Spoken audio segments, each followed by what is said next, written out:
fait le chevalement qui est derrière nous là. Le chevalement, les bâtiments de la mine, les corons. Alors il faut savoir qu'il y a 242 maisons de corons. Il y avait une infirmerie qui était aussi appelée à l'époque maison des morts, puisqu'il fallait 5 heures pour aller à l'hôpital de Moulins, c'était que la charrette à l'époque, hein. Donc il fallait 5 heures pour la Moulins. Donc malheureusement, souvent quand il y avait un accident dans les galeries, eh bien, on avait le temps de passer de vie à trépas avant d'arriver sur Moulins, parce que c'était souvent des accidents très graves.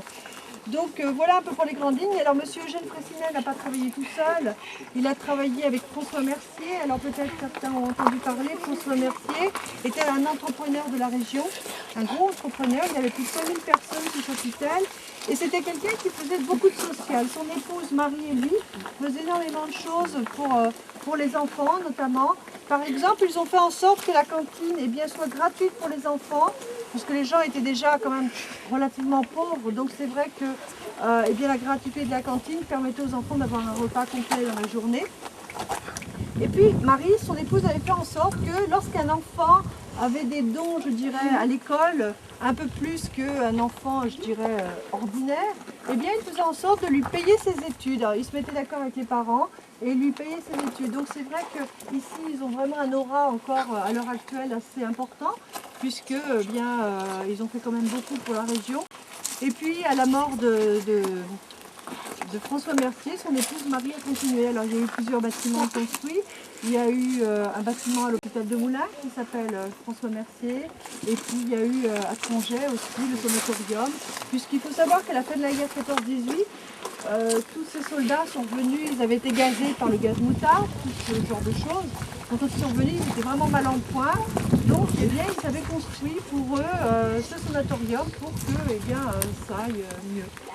Alors, en 1943, ici, est arrivé les Allemands, malheureusement. Alors, les Allemands sont arrivés ici et puis les problèmes ont commencé parce que, ils ont fait en sorte que les mineurs qui se trouvaient ici soient déportés à Saint-Hilaire, parce qu'à Saint-Hilaire, il y a une roche qui s'appelle le schiste bitumeux, avec lequel les Allemands savaient faire de l'essence synthétique. Alors, bien sûr, l'essence était bien plus prisée que notre charbon, donc c'est pour cela.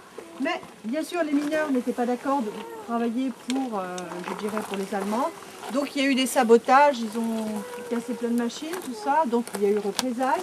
Les Allemands sont venus ici, ils ont noyé notre puits central. Alors vous avez vu le chevalement qui est là, fait 30 mètres de haut.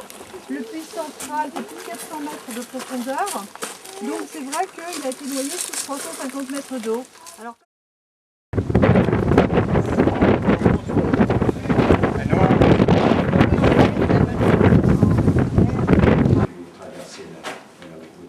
la forêt ici. C'est bien signé. il y en a partout. Il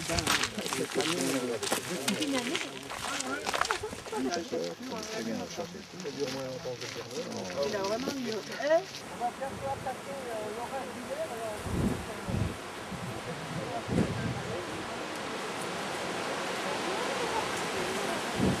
En étant assis sur mon seau d'orgue, et puis je l'ai laissé faire un quart d'heure. Il était faire un de chevaux et que... La mer de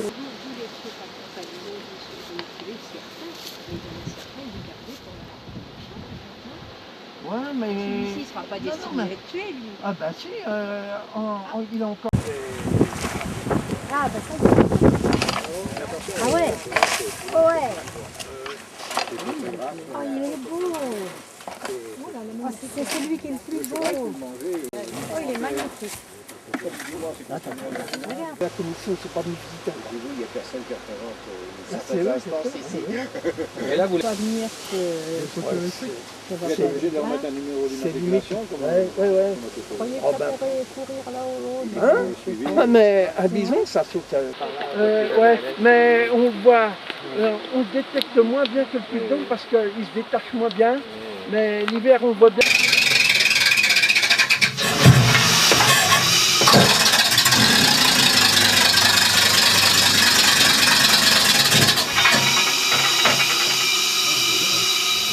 Vous voyez, on a entendu 2 secondes, 3 secondes, le bruit que ça peut faire. Alors il y a eu ça en même temps que l'extracteur.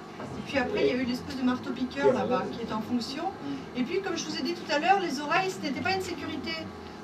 On avait la sécurité physique qui était... Alors, les mineurs avaient appelé ce véhicule le tumineur. Alors pourquoi? Eh bien quand on l'a mis en fonctionnement, On a licencié les 15 mineurs qui étaient dans la galerie.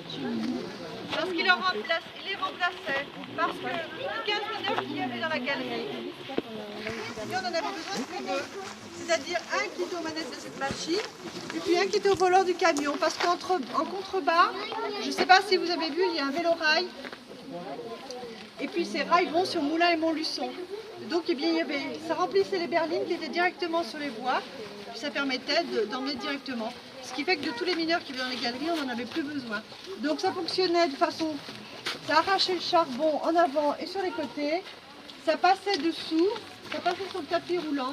Et arrivé en haut du tapis roulant, eh bien ça tombait dans la benne du camion. Ce qui pouvait après descendre, remplir les berlines qui se trouvaient en contrebas.